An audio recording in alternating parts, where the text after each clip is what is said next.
வணக்க நண்பர்களே. கோமதி அம்மா மகன் வெளியூரில் இருந்தான். கல்யாணமாகி புள்ளக்குட்டியெல்லாம் ஆயாச்சு. அதனால் அம்மாவை அடிக்கடி வந்து பார்க்கறது இல்லை. ஆனால் மாதம் மாதம் டானு மணி ஆர்டர் மாத்திரம் பண்ணிடுவான்.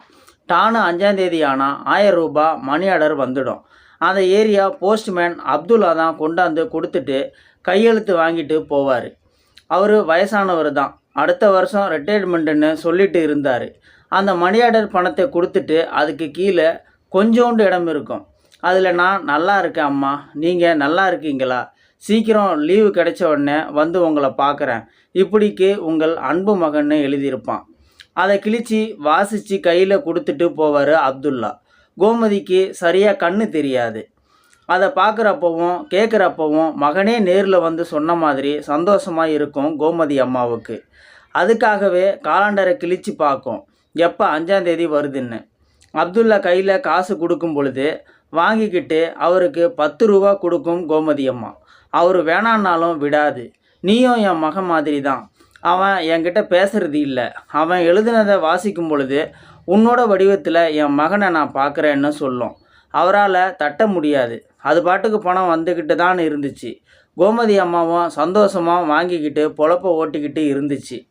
அந்த மாதம் பணம் வரல, என்னான்னு தெரியல. அப்துல்லா கிட்ட கேட்டுச்சு பணம் வரலையான்னு. அவரும் சொன்னார் வரலன்னு. கேட்டதும் கோமதி அம்மாவுக்கு கண்ணு கலங்கிடுச்சு. என் மகனுக்கு என்ன ஆச்சோன்னு. அதே நேரத்தில் இந்த காசை வச்சு தான் ஒருவேளை கஞ்சினாலும் பொழப்பு ஓடிக்கிட்டு இருந்துச்சு. அதுவும் நின்று போச்சுன்னா பட்டினி இல்லை, தெருவில் கையேந்த வேண்டிய நிலமை தான் கோமதிக்கு. வயது 80 ஆகி போச்சு, கண்ணும் சரியாக தெரியாது. இதை அப்துல்லா கிட்ட சொல்லி புலம்புச்சு, போய் நல்லா பாரியான்னு. ஆனால் அப்துல்லா சொன்னார், இன்றைக்கி வரல, ஆனால் நாளைக்கு வரலாம், போஸ்ட் ஆஃபீஸு 3 நாள் லீவு, நாளைக்கு பார்க்கலான்னு. அடுத்த நாள் அப்துல்லா சந்தோஷமாக வந்தார். வந்து காசு கொடுத்தாரு. அப்புறம் வழக்கம் போல் வாசித்து காமிச்சார். கையெழுத்து கேட்கல.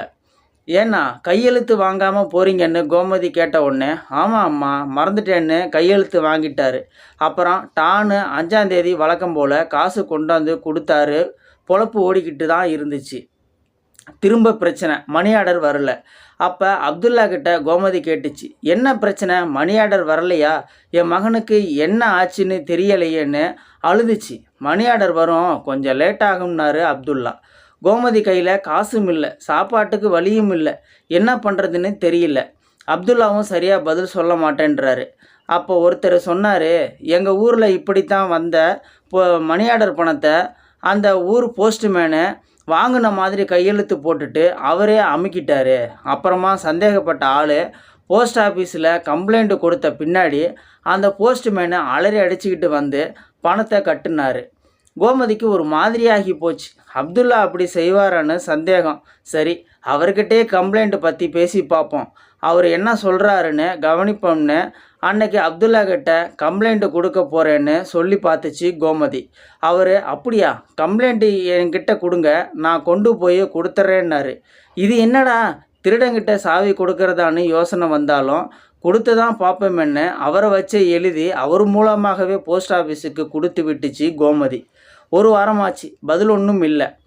அப்போ கோமதிக்கு சந்தேகம் வந்துச்சு, இவர் கொண்டு போய் கொடுத்தாரா இல்லையான்னு. சரி, நேரடியாக போஸ்ட் ஆஃபீஸிலே போய் கேட்டுருவோம்னு முடிவு பண்ணி தடுமாறி போய் சேர்ந்துடுச்சு. இதோட போதாத நேரம் அப்துல்லாவே அங்கே இருந்தார். இதை பார்த்துட்டு, அம்மா நீங்கள் எதுக்கு இங்கே எல்லாம் வர்றீங்க, என்கிட்ட சொல்லப்படாதோ, நான் பார்க்க மாட்டேனான்னாரு.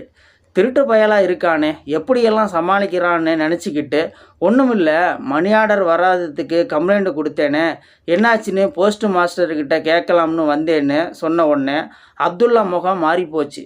நம்ம சந்தேகம் சரிதான்னு நினச்சிக்கிட்டு போஸ்ட் மாஸ்டர்கிட்ட கேட்டுச்சு, என் கம்ப்ளைண்ட்டு வந்ததான்னு. அதுக்கு அவர், எந்த கம்ப்ளைண்ட்டு, அது மாதிரி ஒன்றும் வரலன்ன உடனே சந்தேகம் உறுதியாயிடுச்சு. இப்போ நேரடியாகவே போஸ்ட் மாஸ்டர்கிட்ட கம்ப்ளைண்ட் பண்ணிச்சு, அப்துல்லா மணி ஆர்டர் பணத்தை அமுக்கிட்டதா. ஆனால் அவர் செக் பண்ணி பார்த்துட்டு சொன்னார், கடந்த 1.5 வருஷமாக மணி ஆர்டர் எதுவுமே உனக்கு வரலையே, முன்னாடி வந்ததோட சரி, அப்புறம் வரவே இல்லைன்னு சொன்னதும் கோமதிக்கு எங்கேயோ இடிச்சுது.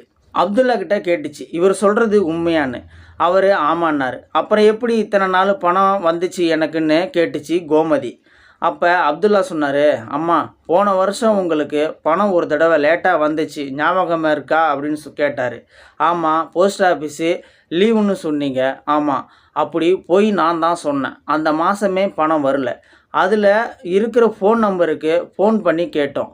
அவர் ஒரு ஆக்சிடெண்ட்டில் சிக்கி முடியாமல் இருக்கிறதாகவும் ரொம்ப சிக்கலில் இருக்கிறதாகவும் பணம் அனுப்புகிற சூழ்நிலையில் இல்லைன்னு சொன்னாங்க. உங்கள் நிலைமையை பார்த்தா பாவமாக இருந்துச்சு. அதனால் நான் தான் என்னோடய பணத்தை மணி ஆர்டரில் வந்ததாக கொடுத்தேன் மாதம். உங்களுக்கு கண்ணு தெரியாததுனால வராத மணி ஆர்டர் வந்ததாகவும் அதில் உங்களை பற்றி விசாரிக்கிற மாதிரி நானே பொய்யா சொல்லிவிட்டு காசு கொடுத்துட்டு வரேன். எங்கள் அம்மா செத்து போய் பல வருஷம் ஆச்சு. அவங்களுக்கு கொடுக்கறதா நினச்சி உங்களுக்கு கொடுத்தேன். இந்த மாதம் ரம்ஜானால் எனக்கு பணத்தட்டுப்பாடு, அதான் லேட்டு, நாளைக்கு கொடுத்துட்றேன் அம்மா அப்படின்னு கண்ணு கலங்க சொன்னார். கோமதி அவரை கட்டி பிடிச்சி அழுதுடுச்சு, என் மகனேன்னு. அதனால் அதுக்கு மேலே பேச முடியல. கண்ணீர் தாரையாக வழிஞ்சிச்சு. உன்னை போய் சந்தேகப்பட்டுட்டேனே, எனக்கு சாமி நல்ல கதி கொடுக்காது, என்னை மன்னிச்சிரியான்னு காலில் விழப்போச்சு. அதை தாங்கி பிடிச்சி அப்துல்லா சொன்னார், வயசானவங்க காலில் நாம் விழலாம், ஆனால் எந்த சமயத்துலேயும் அவங்க நம்ம காலில் விழக்கூடாது, அது பெரிய பாவம், வேணான்னாரு கண்ணு கலங்க. பார்த்துட்டு இருந்த போஸ்ட் மாஸ்டரும், அடுத்த மாதத்துல இருந்து நானும் பணம் தரேன், உன் சிரமத்தை குறைக்கிறேன்னாரு நெகிழ்ச்சியோட. கோமதி அம்மா கண்ணில் இருந்து கண்ணீர் ஊற்றிச்சு. இந்த வீடியோ பார்த்துட்டு இருக்கிற நண்பர்களே, அந்த போஸ்ட் மாஸ்டர் அப்துல்லாவை பற்றி நீங்கள் என்ன நினைக்கிறீங்க அப்படின்றத கீழே இருக்கிற கமெண்ட் செக்ஷனில் மறக்காமல் சொல்லுங்கள். வீடியோ பிடிச்சிருந்தா ஒரு லைக் பண்ணிக்கோங்க. இந்த வீடியோ முடிஞ்ச அளவுக்கு மற்றவங்களுக்கும் ஷேர் பண்ணுங்கள். அப்படியே நம்ம சேனலை சப்ஸ்கிரைப் பண்ணிக்கோங்க. மறக்காமல் பெல் சிம்லையும் கிளிக் பண்ணிக்கோங்க. நன்றி, வணக்கம்.